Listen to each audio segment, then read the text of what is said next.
Sejam muito bem-vindos a mais um episódio do podcast do projeto europeu Make It Thrive.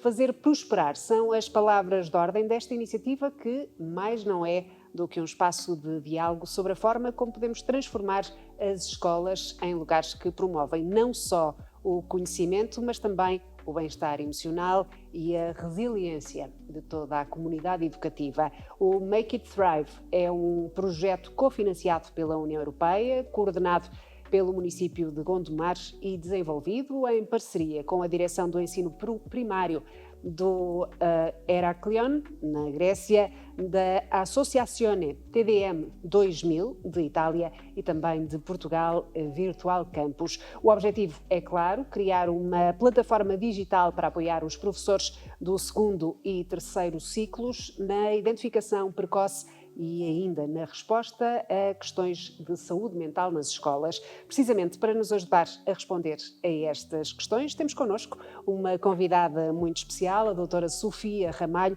a quem dou desde já as boas-vindas. É a bastonária da Ordem dos Psicólogos Portugueses e atual presidente da Federação Europeia de Associações de Psicólogos, entidade que congrega associações de psicologia de toda a Europa. Doutora Sofia, é um enorme prazer recebê-la. Muito obrigada por estar connosco. Obrigada, Ruth. O prazer é todo meu e aproveito para também deixar aqui os meus parabéns à Câmara Municipal de Gondomar pela iniciativa de levar a cabo este projeto e também aos parceiros italianos e gregos que conjuntamente promovem a saúde mental das nossas crianças e jovens. Muito obrigada a todos pela oportunidade que me dão também de estar aqui neste diálogo com a Ruth. O prazer é, como disse, uma vez mais nosso. Comecemos esta nossa conversa por fazer um raio-x ao tema que aqui nos traz. Na sua opinião, em que estado é que se encontra a saúde mental em Portugal e num âmbito mais alargado na Europa? Bom, os dados que nós temos aqui em Portugal são semelhantes àquilo que acontece também na Europa, com algumas variações aqui em Portugal. Mas o que sabemos é que hoje 1 em cada 5 crianças, jovens e adultos apresentam problemas de saúde mental. E isto em Portugal acontece com uma prevalência maior de problemas de ansiedade, depressão, e é comum, digamos assim, a toda a Europa, sendo que Portugal é um dos países que apresenta o maior índice de depressão e de ansiedade. E este raio-x é importante também porque quando nós comparamos aquilo que são as políticas públicas de apoio, nomeadamente às nossas crianças e jovens nas escolas, por exemplo, nós percebemos que tem havido uma priorização destes problemas, mas muitas vezes não há o investimento suficiente para que estas situações possam ser ultrapassadas. De qualquer das formas, aquilo que se passa do ponto de vista global para as nossas crianças e jovens, nomeadamente, por exemplo, também nos próprios contextos de saúde, é que os adultos têm sido mais prioritários, mas as crianças e jovens, sendo um grupo também mais vulnerável, têm estado mais desprotegidas, sobretudo no que diz respeito a intervenções mais dentro da própria comunidade, junto das famílias enfim, digamos, perto das suas casas. As escolas, ainda assim, têm sido um dos locais onde as crianças e os jovens se sentem mais protegidos e é também nesses locais que eles mais procuram ajuda junto dos seus professores, junto dos seus próprios colegas. Mas ainda assim há muito a fazer ainda em Portugal. Até porque é nesses locais onde eles passam mais tempo, não é? É nesses locais onde eles passam mais tempo e eu gostava até de trazer aqui um zoom para nós pensarmos que a saúde das crianças e dos jovens está também dependente daquilo que é a saúde mental dos próprios adultos, neste caso os professores. Não podemos esquecer que os professores são um dos principais educadores e também um dos principais elementos com quem as crianças e os jovens se ligam do ponto de vista da vinculação e, portanto, têm um papel importantíssimo na formação, não só académica, mas também pessoal das crianças e dos jovens. E quando nós falamos nestes números da saúde mental e englobamos aqui também os adultos, nós temos que pensar que a escola não pode ser um espaço só para o desenvolvimento das crianças e dos jovens, mas é também um espaço para que os professores se sintam bem, e é importante que as pessoas se sintam bem nestes espaços, para poderem, de facto, estarem preparados para apoiar e para servirem de suporte efetivo para as nossas crianças e jovens. Claro. Como bastonária da Ordem dos Psicólogos Portugueses, poderá identificar as mudanças mais significativas dos últimos anos. Que alterações foram essas, sobretudo depois de termos passado por uma pandemia como a Covid-19? Bom, a pandemia veio trazer aqui dois aspectos muito importantes. Um tem que ver com o facto de ter baixado os níveis de tabu e de estigma relacionados com a procura de apoio psicológico, por exemplo. Ou seja, as questões de saúde mental passaram a ser muito mais faladas de uma forma aberta, e hoje em dia penso que todas as famílias que têm crianças e jovens em casa têm crianças e jovens a falar sobre as questões da saúde mental, a dizer que gostavam de procurar um psicólogo, ter um psicólogo com quem pudessem falar e com quem pudessem também esclarecer as suas dúvidas e desenvolverem-se. E isto aconteceu de uma forma mais exponencial, portanto que sai fora da rede das escolas e portanto acontece dentro das comunidades, acontece dentro das famílias. Até porque a pandemia também tirou as crianças das escolas, não é? Exatamente, a pandemia tirou as crianças das escolas e portanto a saúde mental passou a ser mais valorizada, mais falada, desceram os níveis de tabu e de estigma em relação à procura de ajuda psicológica, que deixa de estar associada só à doença mental e está efetivamente associada à procura da saúde mental, e isso aumentou também o número de procura de ajuda por parte das nossas crianças e jovens dentro das escolas. Portanto, aumentaram o número de sinalizações, aumentaram o número de crianças e de jovens que procuraram a ajuda de psicólogos dentro das escolas e fora das escolas. Por outro lado, também não podemos dizer que o agravamento dos problemas de saúde mental que resultaram da pandemia que tem só que ver com a baixa do estigma e a procura de ajuda. Houve efetivamente mudanças muito significativas na vida destas crianças e jovens e também na vida dos adultos que estão na escola e que têm um papel importantíssimo no desenvolvimento das nossas crianças e jovens. Nomeadamente o aumento dos problemas, dos problemas familiares, porque esta questão de 24 sobre 24 horas em casa trouxe e resultou em mais situações de vulnerabilidade económica, mais situações em que as famílias tinham que dispensar de tempo para cuidar de outros familiares, por exemplo, e isso aumentou também o stress familiar, o maior número de situações de violência, nomeadamente violência doméstica, portanto, que trouxe também desproteção aqui para as nossas crianças e jovens, porque os primeiros sítios onde se sinalizam as situações de violência eram na escola e, portanto, como não estavam na escola, viviam muito mais intensamente este tipo de problemas que se agravavam, não é? Claro. O número de divórcios também aumentou, isto foi verificado mais já a posteriori da pandemia. Os efeitos a curto, médio e longo prazo foram maiores, portanto as situações de divórcio e de conflito familiar aumentaram. As situações mais relacionadas com problemas de ansiedade, que resultam também da falta de oportunidade que as crianças e os jovens tiveram de estarem em situações sociais onde podiam de alguma forma ter alguém com quem conversar, e portanto passam a fazê-lo por via de redes sociais, e nós sabemos que a não possibilidade de poder fazer este tipo de abertura daquilo que são as suas vivências do dia-a-dia, as suas angústias do dia-a-dia numa situação presencial, também altera as circunstâncias das situações, porque muitas vezes as redes sociais, por um lado, são mais confortáveis, porque se está atrás do computador, não é? Funciona como uma máscara, não é? Claro. Enquanto que quando nós estamos na situação presencial, as máscaras tendem a cair, claro, e nós expomos-nos com mais facilidade. E, portanto, isto também isolou também algumas das nossas crianças e jovens, alterou também aquilo que são as rotinas familiares e as rotinas de vida das nossas crianças e dos jovens. Nós sabemos também que houve um aumento dos problemas relacionados com as dificuldades de aprendizagem, e há aqui um dado muito importante que tem que ver com o facto de que a maior parte das vezes as dificuldades de aprendizagem resultam não de problemas do foro cognitivo, do foro intelectual, mas de dificuldades emocionais. A dimensão emocional das crianças e dos jovens tem um impacto muito grande na aprendizagem, porque se eu estou numa sala de aula e se estou preocupada com aquilo que está a acontecer em casa, com os problemas Há familiares. muitos estímulos exteriores, não é? Exatamente, e se eu assim estou, eu não estou disponível do ponto de vista afetivo para aprender, não me sinto motivado para aprender, não me sinto tão pertença da escola e, portanto, sinto-me mais colocada em segundo plano, e isto tem, de facto, repercussões muito grandes.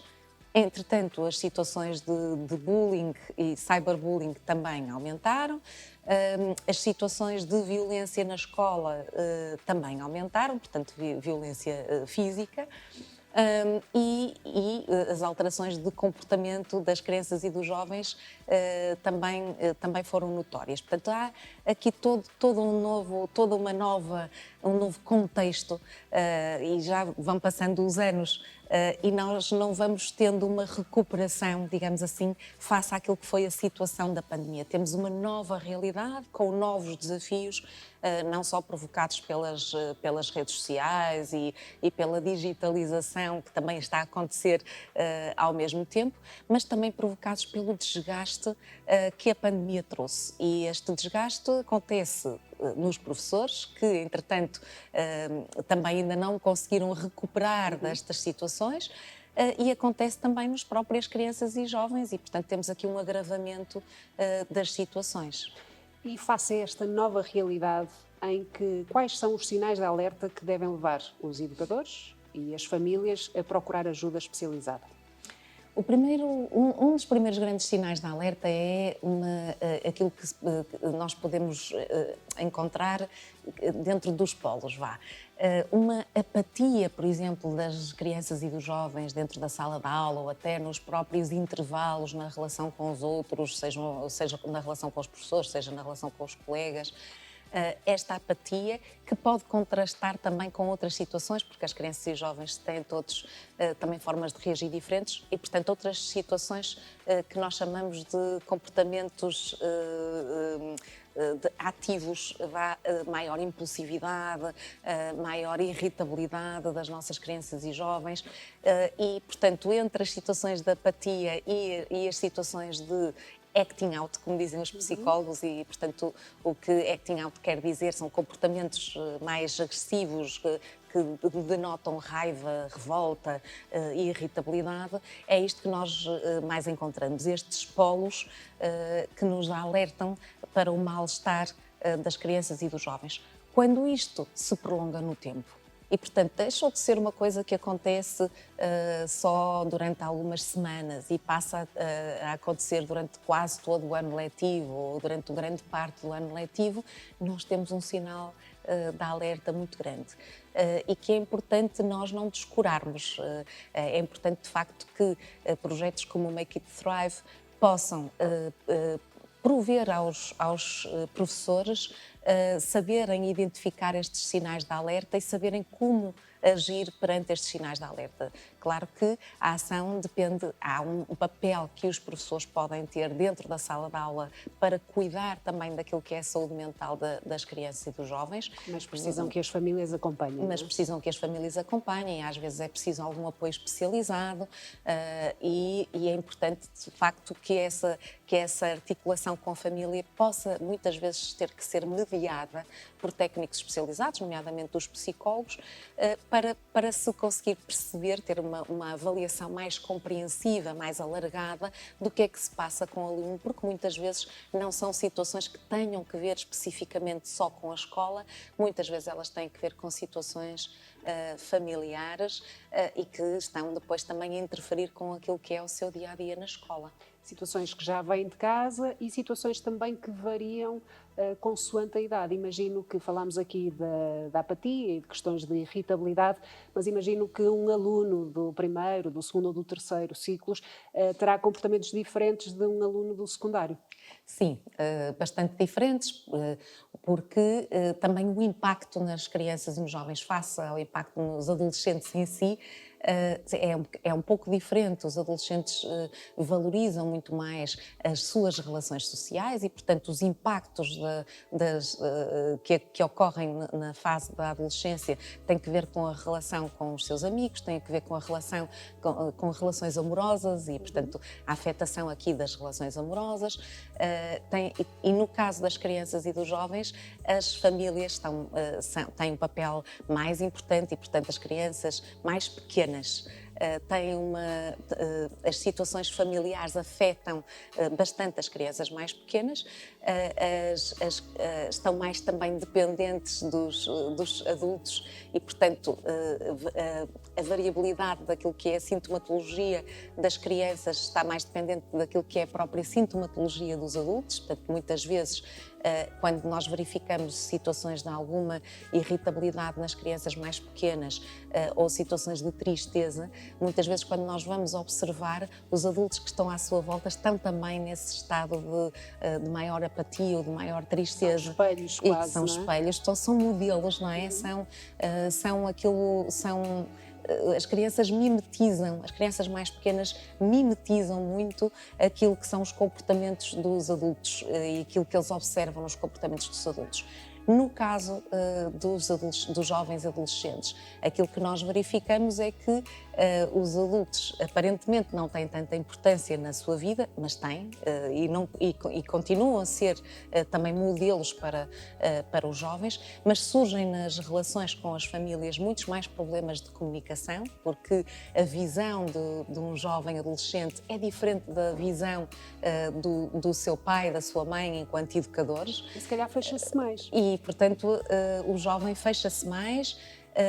Há também uma maior dificuldade por parte dos pais em saberem se aproximar, saberem comunicar com os seus adolescentes, e isto põe depois o foco todo na relação, por exemplo, entre pares, não é? E quando eu digo entre pares, é os adolescentes com os seus outros amigos adolescentes. E, portanto, muito mais facilmente os adolescentes ou estão mais isolados nas redes sociais ou procuram mais estar com os amigos e rejeitam com mais facilidade estar com a sua própria família porque sentem que não se identificam tanto com a possibilidade de terem diálogos com a família, mas depois também têm dificuldade em ter estes diálogos com os seus próprios amigos, muitas vezes, e isto coloca-os ou remete-os para uma vida mais em redes sociais, um maior isolamento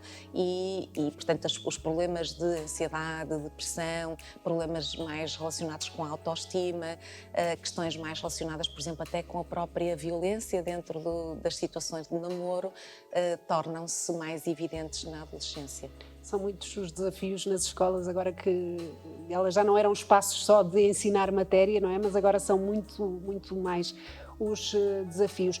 Mudando um bocadinho agora de tema para as políticas públicas, quais são as que em Portugal têm tido mais impacto na promoção da saúde mental em idade escolar? Em Portugal e sobretudo desde a pandemia tem havido um investimento maior em promover a saúde mental nas escolas, quer no ponto de vista daquilo que são as políticas educativas mais amplas e depois também do ponto de vista daquilo que são as políticas e os compromissos educativos dentro de cada uma das escolas. Tem havido uma maior preocupação com esta temática. Aliás, os nossos próprios jovens têm dito em voz alta que as questões da saúde mental são as questões que mais os preocupam e que precisam de apoio para poderem falar sobre os mais diversos temas que, no fundo, são desafiantes para a saúde mental dos jovens. E quando falamos dos diversos temas, estamos a falar de temas relacionados não só com as questões da sexualidade, que são questões que preocupam os nossos jovens, mas também questões sobre a vida em geral, sobre como se relacionarem com os outros, como resolverem determinado tipo de problemas e de conflitos que têm com os seus próprios amigos, enfim, de resolverem os conflitos consigo próprios quando não conseguem identificar o valor em si mesmos e colocar esse valor ao serviço, digamos assim, da relação com os outros, ao serviço da própria aprendizagem, do ensino, etc. Bom, isto tudo para dizer que as políticas têm priorizado as questões da saúde mental e foram-se desenvolvendo agora nos últimos anos programas de promoção da saúde mental dentro das escolas, baseados em evidências científicas. Há muitos serviços de psicologia dentro das escolas com programas de desenvolvimento, por exemplo, de competências sociais e emocionais que depois permitem às crianças e jovens melhor se relacionarem com os outros, com os adultos, terem mais competências, por exemplo, para terem sentido crítico, por exemplo, para diferentes situações de desafio com que se confrontam, inclusivamente as situações de dependência, as situações de abuso e portanto, as crianças têm mais competências para lidar com estas situações. Então, há programas mais direcionados para estas matérias.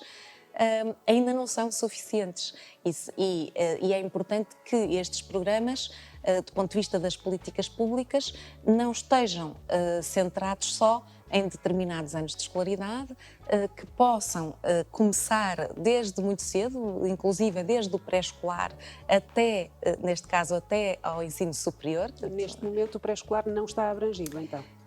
Neste momento há algumas políticas públicas que centram, digamos, a sua atividade em alguns ciclos de ensino, nomeadamente o terceiro ciclo e o secundário. Têm sido alguns dos mais privilegiados, mas nós precisamos ter políticas consistentes que comecem no pré-escolar e que estejam estruturadas ao longo de toda a escolaridade em função das idades, porque as problemáticas são diferentes em função das idades e porque o trabalho a fazer dentro das salas de aulas e fora das salas de aulas, porque estes programas são programas que estão integrados no currículo e há outros programas também que são extracurriculares e que têm que ser organizados em função das idades e têm que ser estruturados e sistemáticos. O que eu quero dizer com isto é que têm que ser progressivos, ou seja, aquilo que nós começamos do ponto de vista, por exemplo, do trabalho com as emoções, no caso das crianças do pré-escolar. Nós sabemos que as crianças no pré-escolar reconhecem pouco mais do que 5, 6 emoções básicas, que é importante que elas estejam conscientes destas emoções para depois poderem também, na sua relação, isto aos 5 anos é possível, na sua relação com outras crianças da mesma idade, poderem melhor ler as emoções nos outros, nos seus coleguinhas e melhor gerir e autorregularem as suas emoções. E, portanto, e sabemos que isto depois vai assumindo formas diferentes ao longo da escolaridade. E é importante que as políticas sejam longitudinais e, portanto, aconteçam desta forma progressiva desde os 5 anos até ao 12º ano. Este é o grande valor que nós podemos acrescentar às políticas educativas. E eu penso que nem em todas as escolas ainda temos esta consistência na implementação de programas desde o pré-escolar até ao 12º ano e é aí que nós temos que colocar também o nosso foco e não deixar cair, nomeadamente a possibilidade de ter programas de promoção de competências sociais e emocionais, programas que possam permitir identificar os tais sinais de risco, identificar o que é possível fazer-se quando são identificados esses sinais de risco, os próprios colegas, crianças ou adolescentes, dependendo, poderem identificar nos outros esses sinais de risco, procurarem ajuda e, portanto, nessa ajuda para esse colega e, portanto, isto é fundamental, mas não só isto. também é muito importante, e isto é o que eu penso que também tem falhado muito, que nós não descuremos os nossos professores dentro das escolas. Ou seja, como estava a dizer há pouco, que tem que ser o ciclo, não é? Os professores, para estarem felizes também em ensinar, têm que estar preparados também. Sim. Eles neste capítulo. Isso mesmo, e os pais também. Pois. Ou seja, nós temos programas que estão definidos para intervir com crianças e jovens, que algumas escolas já implementam bem, até temos programas que são de referência, programas portugueses que são de referência a nível internacional e a nível europeu, mas esses programas estão mais concentrados nas nossas crianças e jovens, e nós precisamos, por exemplo, de ter também os professores preparados para agirem dentro das salas de aulas. O projeto Make It Thrive prevê precisamente o desenvolvimento de competências dos professores para poderem trabalhar questões como a literacia e a saúde mental dentro das salas de aulas, poderem também agir quando têm situações dentro da sala de aula que se suscitam e que requerem uma intervenção. Não estamos a falar de intervenções só em problemas de disciplina, estamos a falar em intervenções também na dimensão mais social e emocional dos alunos, problemas afetivos que se traduzem em problemas de comportamento dentro da sala de aula. Às vezes saber integrá-los também, não é? Saber acolhê-los, saber integrá-los, saber promover a aceitação das diferenças, promover a empatia, promover a tolerância face a opiniões que são diferentes e que surgem dentro da sala de aula, e o professor tem um papel fundamental nisto.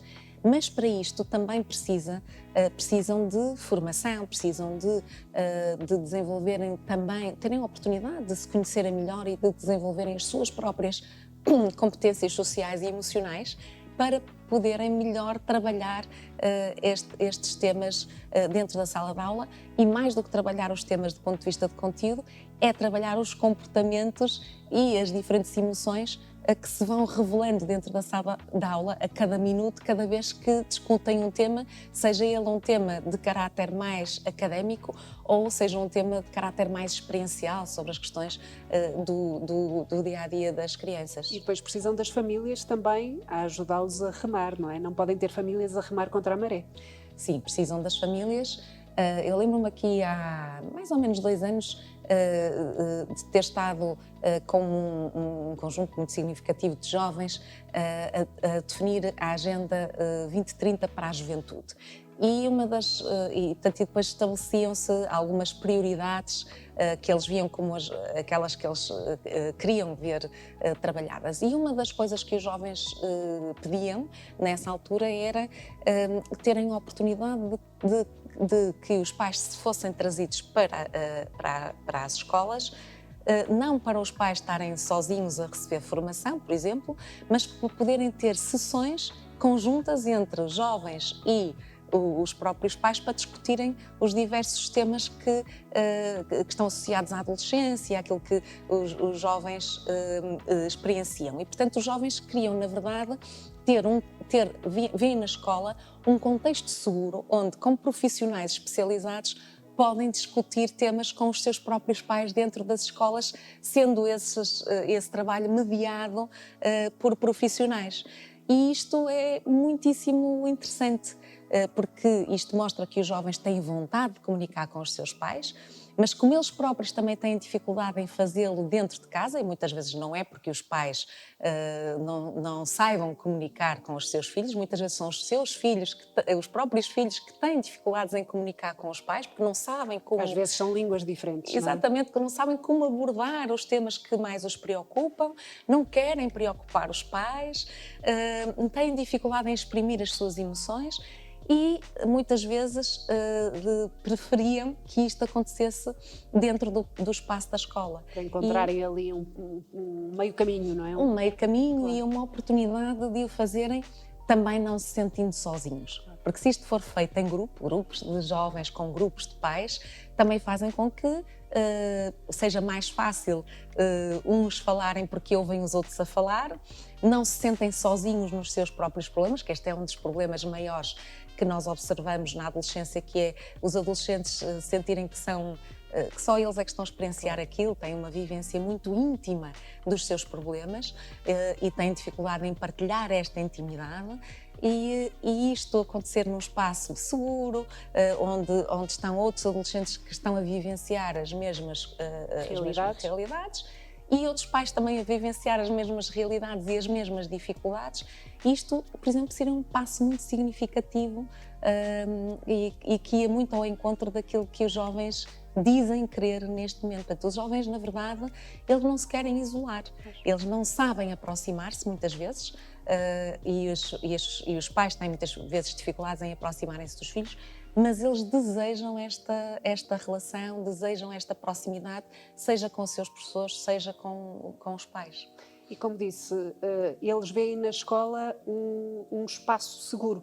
O que lhe pergunto agora é, as escolas estão agora mais bem preparadas para intervir? As escolas estão mais sensibilizadas para intervir, o que não significa sempre que estejam mais bem preparadas. Há aqui, eu há pouco falei da importância dos programas ao longo de toda a escolaridade, portanto, já há uma maior consciência das escolas de que é importante promover o bem-estar dentro da escola e é isso que vai promover o desenvolvimento integral das crianças e dos jovens. Portanto, quando eu digo integral, não é só o desenvolvimento cognitivo, as aprendizagens académicas, mas é o desenvolvimento como pessoas e para isto já há uma sensibilidade. É preciso também apostar no desenvolvimento afetivo progressivo dentro das escolas e depois também é preciso apostar na intervenção o mais precocemente possível. Ou seja, não descurar que a fase de pré-escolar e início de escolaridade é essencial e pode fazer toda a diferença em toda a trajetória de vida das crianças Criar bases, dos jovens. não é? Criar as bases, exatamente, criar as bases e aquilo que nós vemos e em termos dos resultados, por exemplo, de programas de desenvolvimento de competências socioemocionais que iniciam em fase pré-escolar, é que estas crianças depois iniciam a escolaridade com melhores resultados escolares e melhores resultados escolares que predizem melhores resultados escolares ao longo de toda a escolaridade e na vida adulta, nos contextos de trabalho. Portanto, é importante nós percebermos que aquilo que o foco que nós podemos ter junto com programas dirigidos a crianças em idade pré-escolar e início da escolaridade obrigatória, vai trazer repercussões para toda a vida daquela criança e jovem, portanto, inclusive na vida adulta. Portanto, influencia toda a trajetória dentro da escola. Portanto, quando pergunta se estamos a fazer o suficiente, eu acho que nós estamos no caminho e Portugal tem sido uma referência também a nível europeu. Estamos nesse caminho, mas precisamos de trabalhar mais para investir na intervenção o mais precocemente possível e para fazer este trabalho de forma sistemática ao longo do tempo. E acrescentava aqui uma coisa, Ruth, que me parece muito relevante, que é, às vezes, portanto, quando nós falamos em programas, nós temos que pensar na sustentabilidade destes programas. Portanto, não pode ser só, fez-se agora uma intervenção, há um programa que resultou, sabemos que há indicadores que nos mostram que o impacto foi muito positivo, mas é importante depois nós sustentarmos estes projetos. Portanto, as escolas não podem desistir de repente de manter este tipo de programas e este tipo de projetos. E esta é uma questão importante, porque essas alterações, por exemplo, deixar de prever o desenvolvimento de competências, de um conjunto de competências nos currícula, deixar de prever um conjunto de competências extracurricularmente trabalhadas nos espaços dos recreios, por exemplo, quando eu digo extracurricular, é nos espaços de recreio, é nos projetos que a escola pode ter que vão para além daquilo que acontece dentro da sala de aula, projetos interdisciplinares, portanto, professores que se articulam, disciplinas que se articulam umas com as outras num trabalho que promove competências mais abrangentes dentro da escola. Ora, isto não pode ser descurado, tem que acontecer em todos os espaços e a tempo inteiro. Portanto, não pode ser forma continuada, em não é? forma continuada e não pode ser avulso. agora aconteceu, no próximo ano já não se prioriza isso. Não, tem que ser uma coisa constante e continuada no tempo. Tem que haver uma preocupação na sustentabilidade destes projetos. E algo que também é constante, mas que não deveria ser, que é o número de técnicos de saúde mental disponíveis para prestar apoio aos alunos, que é insuficiente. Razão que leva a que muitas vezes os psicólogos escolares não consigam dar resposta às necessidades. Sim, as sinalizações cresceram para o triplo, desde a pandemia até agora, o número de sinalizações nos serviços de psicologia das escolas. E temos aqui dois tipos de problemas.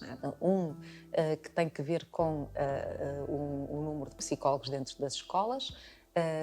Temos aqui uma novidade mais recente em Portugal, porque foi aprovada uma lei na Assembleia da República que prevê um novo rácio de psicólogos dentro das escolas. Neste momento nós temos 1.700 psicólogos nas escolas portuguesas.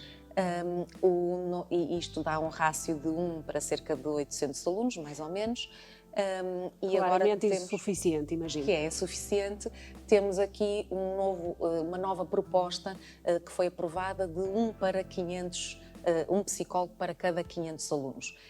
É importante, e porque estamos a falar também no contexto de um projeto que é europeu, é importante também dizer que o psicólogo dentro das escolas portuguesas intervém não só em programas de promoção e de prevenção, mas também intervém nas questões mais psicopedagógicas, ou seja, substitui muitas vezes ou complementa o trabalho de professores de ensino especial e, portanto, também faz a intervenção de desenvolvimento vocacional e de carreira dentro das escolas. Portanto, todo este trabalho que, no caso de outros países, está distribuído por diferentes técnicos, em Portugal concentra-se nos psicólogos e, portanto, temos aqui um papel que é muito abrangente dos psicólogos dentro das escolas.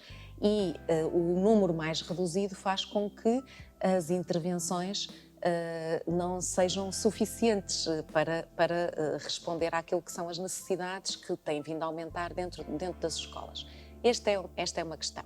Uma outra questão tem que ver com as políticas mais intersectoriais, ou seja, nós neste momento, como eu disse há pouco, temos, por exemplo, 1.700 psicólogos dentro das escolas portuguesas, são 840 e tal agrupamentos de escolas em Portugal, mas temos apenas também 1.100 psicólogos no Serviço Nacional de Saúde, sendo que só nos cuidados de saúde primários, portanto nos centros de saúde, em Portugal nós temos cerca de 400 a 450 psicólogos só, para a população leva toda. A concluir que a saúde mental está a ser descurada. Está a ser descurada ainda. E o que é que acontece? E é importante dizer isto, o que acontece é que as situações que deveriam ser intervencionadas num foro mais clínico e que são encaminhadas pelos psicólogos que trabalham nas escolas para os centros de saúde não têm resposta. E como não têm resposta, há 6 meses de tempo de espera, por exemplo, ou mais. E são situações que às vezes não são podem ter tempo de espera. São situações que não podem ter este tempo de espera. E os psicólogos que estão dentro das escolas muitas vezes até se debatem com uma espécie de um dilema ético, que é este: eu tenho todas estas crianças ou jovens que precisam da minha intervenção e tenho a toda a hora situações de crise e como os serviços de psicologia têm uma política muito de porta aberta dentro das escolas, o número de crianças e jovens que batem à porta dos psicólogos dentro da escola é elevado e estão muitas vezes em situações de crise que não carecem que não podem sobreviver com o tempo de espera de 6 meses, não é? E, portanto, isto faz com que os psicólogos a todo o tempo também tenham que estar a fazer intervenções em situações de crise e os psicólogos, na verdade, não podem fazer um trabalho de bombeiros dentro da escola. É muito importante que sejam criadas as condições para que possa ser feito um trabalho de qualidade dentro das escolas. Se calhar é aqui que as autarquias e os agentes locais podem ter um papel fundamental. Têm um papel fundamental, primeiro, porque podem, de alguma forma, juntar aqui recursos que vão, no fundo, potenciar mais o trabalho de promoção da saúde mental dentro das escolas. É o que está a acontecer também aqui com este projeto desenvolvido pela Câmara Municipal de Gondomar. A ideia é que possa haver mais políticas intersectoriais. O que é que eu quero dizer com isto? Que a promoção dos cuidados de saúde psicológica dentro das escolas seja integrada com os cuidados na comunidade, que são prestados muitas vezes pelas próprias autarquias e pelas IPSS, e portanto este trabalho é muito importante de integração destes cuidados. E também depois com o Serviço Nacional de Saúde, e as autarquias têm também aqui um papel relevante no estabelecimento de pontes e da integração dos serviços que se prestam às crianças e jovens, e têm um conjunto de políticas de intervenção local e territorial que são fundamentais para que não fiquem as dificuldades e os problemas só dentro da escola, e para que eles possam ter uma atenção mais territorial, mais abrangente da própria comunidade.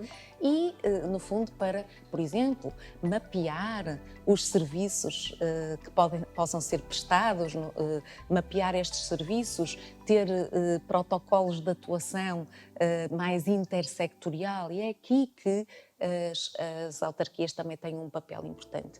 Um outro papel importante que as autarquias têm, e no caso a Câmara Municipal de Gondomar, por via deste projeto, também tem estado a trabalhar, tem que ver com a literacia em saúde mental.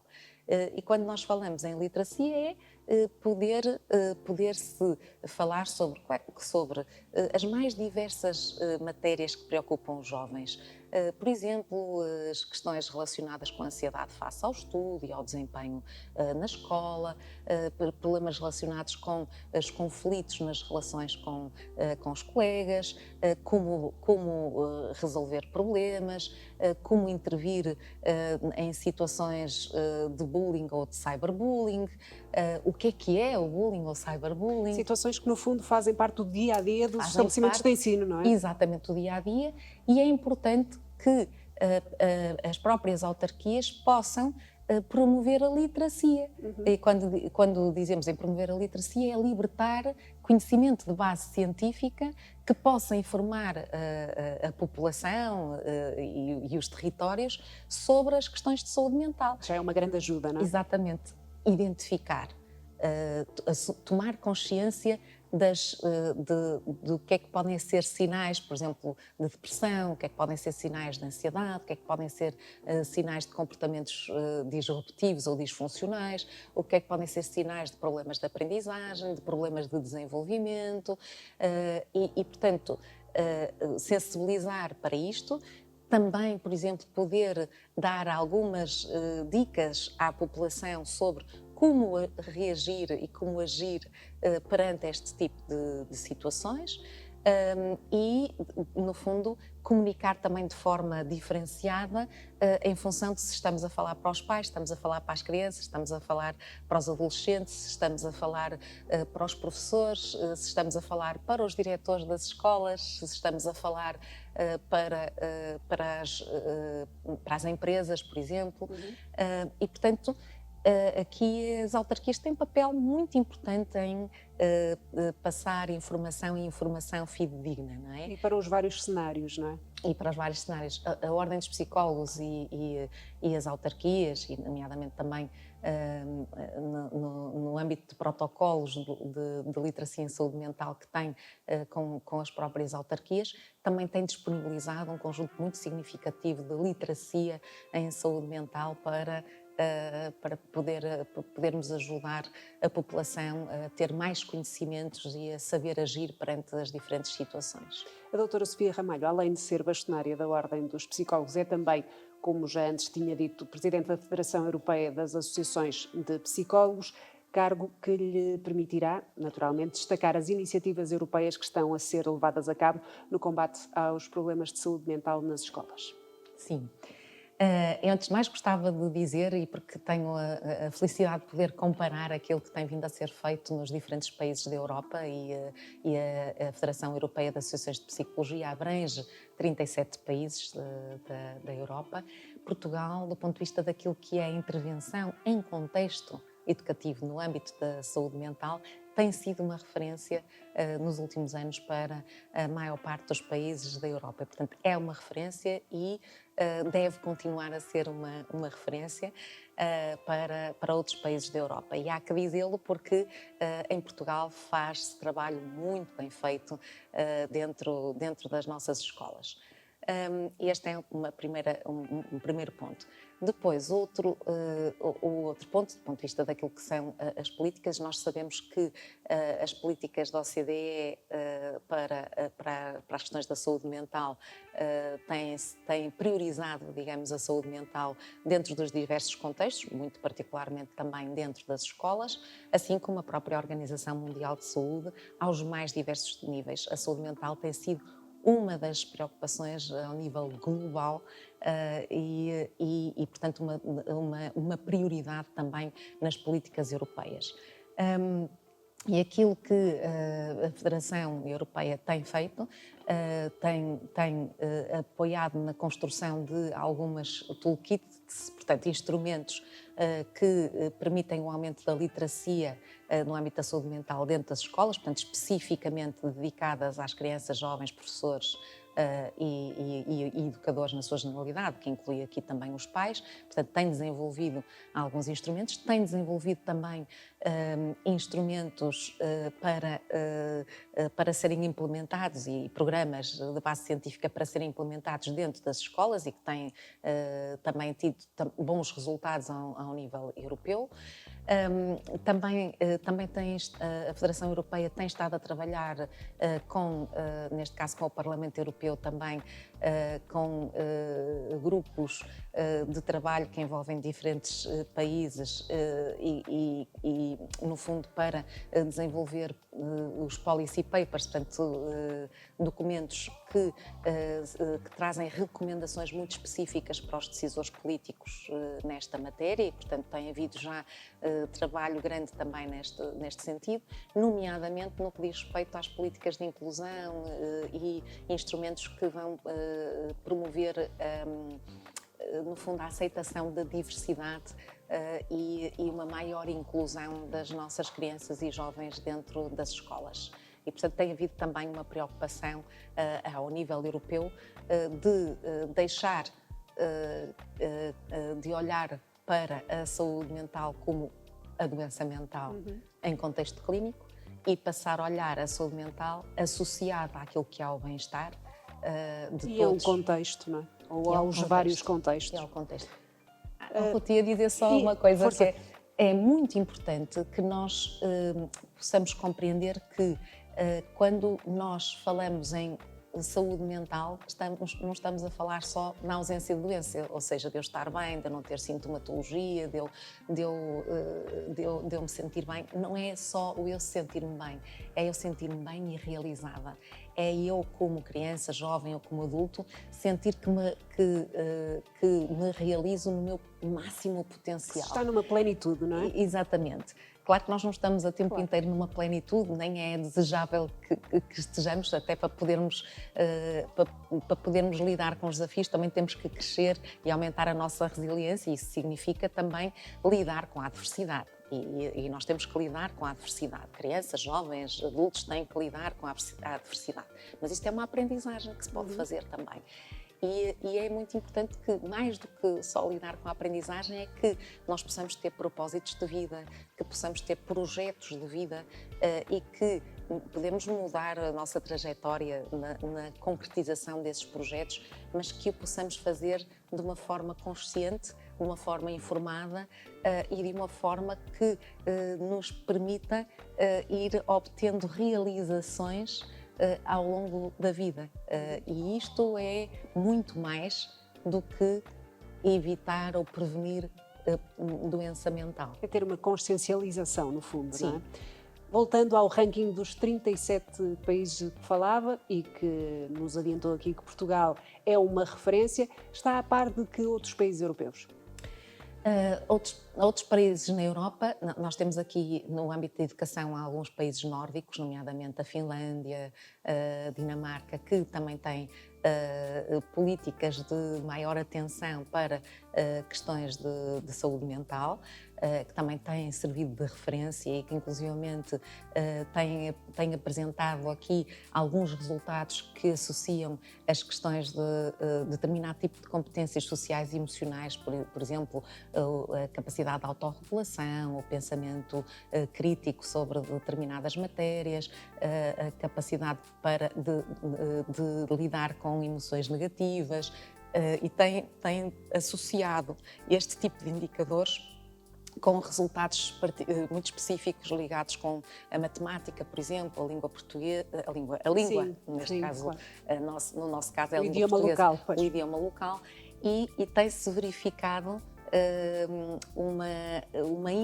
uma correlação entre ambos. Portanto, de facto, quanto melhores competências sociais e emocionais nós promovermos e tivermos melhores resultados académicos também se obtém. E, portanto, temos aqui alguns países que estudam esta relação entre estas variáveis e que tem sido também uma referência. Mas Portugal está no top 5. No top 5. E qual é aquele que está no número 1 e que, no seu entender, se mantém nesse lugar? Não é fácil responder a essa questão porque, por exemplo, Portugal tem programas mais de intervenção mais em grupo, no âmbito, por exemplo, das competências sociais e emocionais, programas de base científica com uma enorme qualidade. Ainda há pouco tempo a Fundação Carlos de Gulbenkian promoveu um conjunto de programas desta natureza, estudou-os e apresentou resultados também muito positivos, de intervenções e de programas deste género que envolviam grupos particularmente vulneráveis dentro das escolas, portanto crianças e jovens de meios socioeconómicos mais desfavorecidos, e também outras populações com minorias étnicas e afins, e portanto tem os resultados de um projeto que foi de âmbito nacional promovido pela Fundação Carlos de Gulbenkian foram muito positivos e são uma referência na Europa, mas, por exemplo, se nós formos a ver resultados de outros países em que vão para além destes programas e que depois têm indicadores muito específicos no âmbito, por exemplo, da relação destes programas com os resultados académicos. Já temos aqui a Finlândia também com bons resultados, sim. Muito bem. Já na reta final da nossa conversa, doutora Sofia, falemos sobre o futuro da saúde mental nas escolas. A este nível, que mudanças implementaria no sistema educativo português? É muito importante que, não só aquilo que eu disse no início, possamos ter programas continuados e que respeitem depois esta gradação de idades, não é? E esta adequação às diferentes idades. É importante que eles estejam realmente integrados dentro das escolas de uma forma que nós possamos dizer que passaram a fazer parte integrante da política de qualquer escola, sem exceção. Todas as escolas terem programas de desenvolvimento e de prevenção de problemas de saúde mental e de promoção da saúde mental.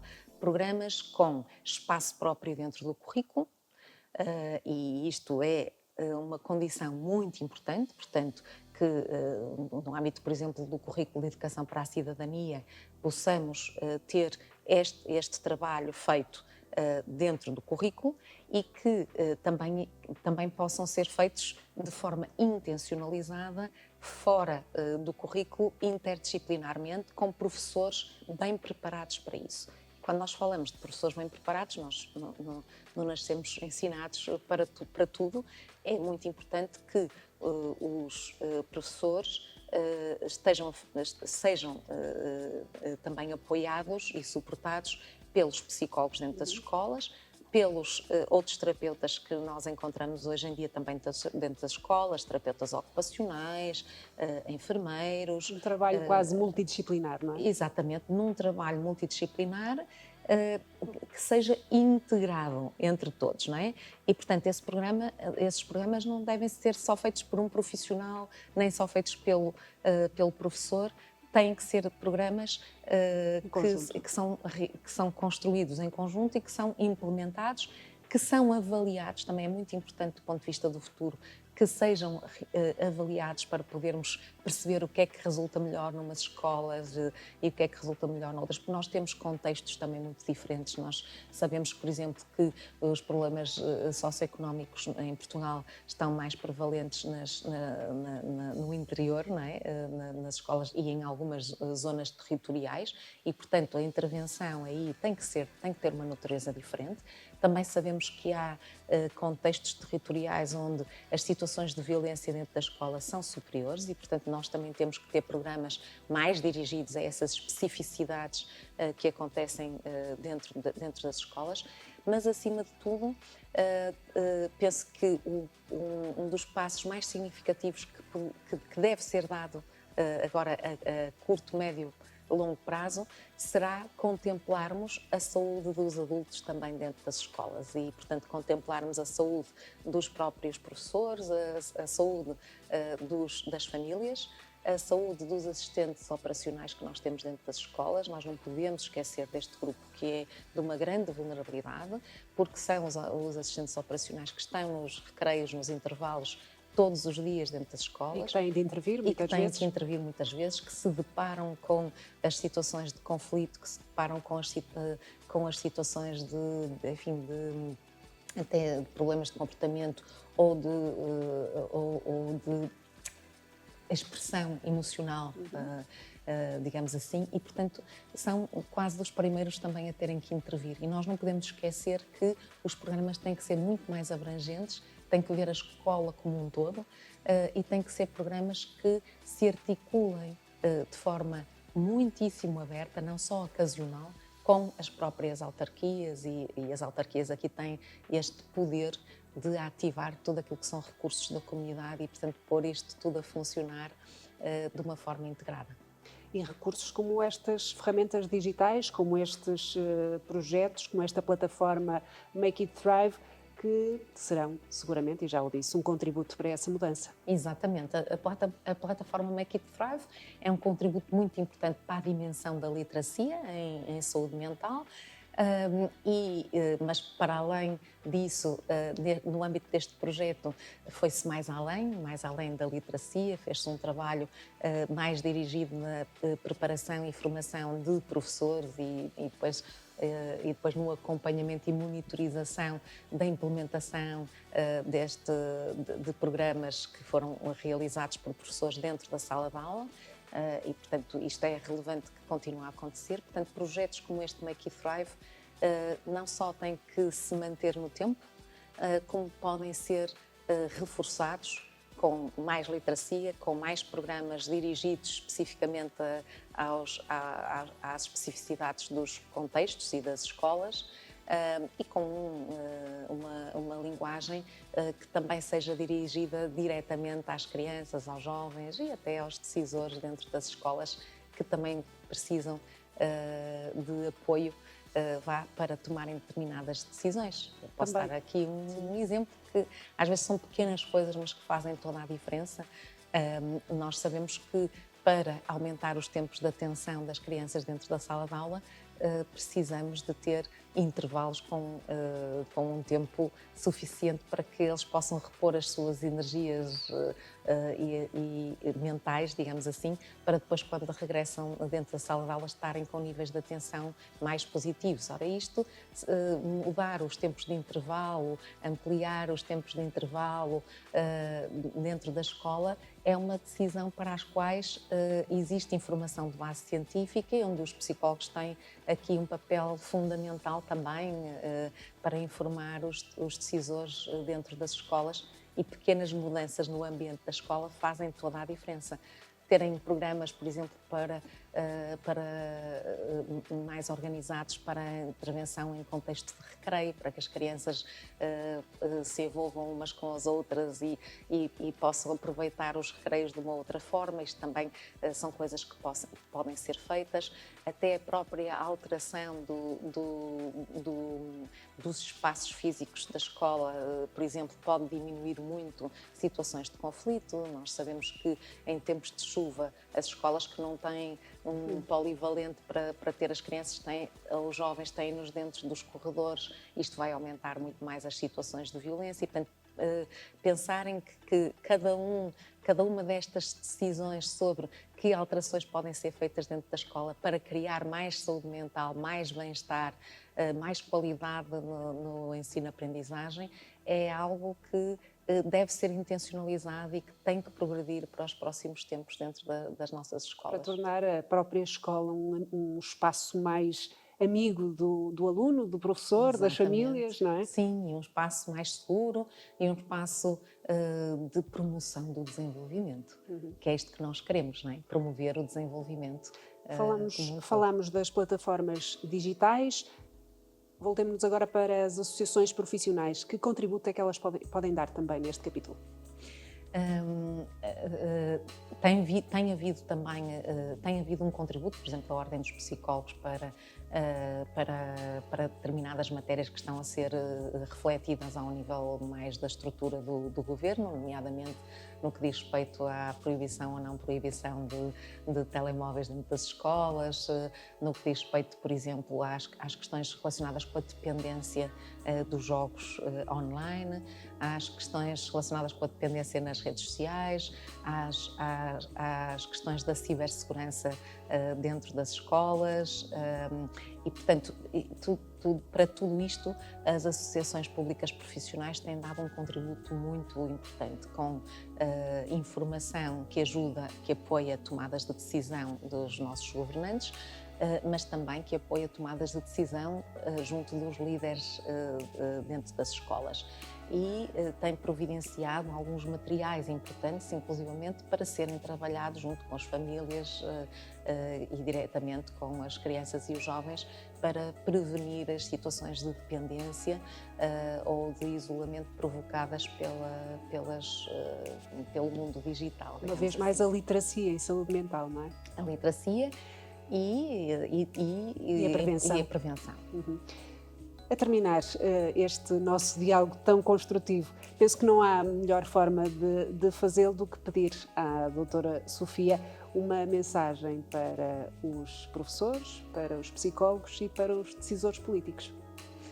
Bom, então a minha mensagem principal seria vamos ter todos esta abertura para as questões da saúde mental e para intervir o mais precocemente possível e pensar que quando nós falamos no baixar o estigma relativamente à saúde mental, isto implica também a nossa abertura para acolhermos estes projetos dentro das escolas, para percebermos que nós próprios, enquanto técnicos, sejam os próprios psicólogos, sejam os próprios professores, também precisamos de nos desenvolver do ponto de vista das nossas próprias competências para implementar todas estas políticas de promoção da saúde mental dentro da sala de aula, nos espaços de recreio, a acompanhar as famílias e, portanto, a grande mensagem que eu transmitiria é que haja cada vez mais abertura para que este trabalho possa ser feito, que dentro das escolas se priorize efetivamente a saúde mental e quando se diz priorizar, é priorizar em tudo aquilo que são opções dentro da escola, portanto não podemos dizer que priorizamos, mas depois não implementarmos isso no dia-a-dia da escola e nos mais diversos projetos que a escola possa ter e, portanto, o que eu deixava é não esqueçamos que os adultos têm um papel aqui muito importante dentro da escola, porque são eles que inspiram aquilo que é o comportamento das próprias crianças e dos nossos jovens. E, portanto, há aqui um compromisso e uma responsabilidade coletiva de todos nós para implementarmos no dia a dia dentro das escolas e neste caso, a Ordem dos Psicólogos Portugueses, as câmaras municipais, as IPSS, os contextos de saúde, justiça, estão disponíveis. Precisamos de integrar o mais possível estes esforços para podermos realmente ter escolas bem-sucedidas, porque as escolas bem-sucedidas são crianças e jovens bem-sucedidos e é um futuro bem-sucedido para nós também. Doutora Sofia Ramalho, muito obrigada por esta partilha de conhecimento, por esta reflexão que se tornou tão valiosa. Resta-me agradecer-lhe uma vez mais a sua presença aqui neste episódio do nosso podcast e assim chegamos ao fim de mais um episódio do podcast Make It Thrive. Ficou claro que cuidar da saúde mental nas escolas é cuidar do futuro. Quanto a si, se quiser saber mais sobre o Make It Thrive, visite makeitthriveproject.eu, sublinhar igualmente o conselho, se sentir necessidade de ajuda, deve procurar um especialista em saúde mental para o apoiar e lembre-se, investir na saúde mental nas nossas escolas é investir no futuro de todos.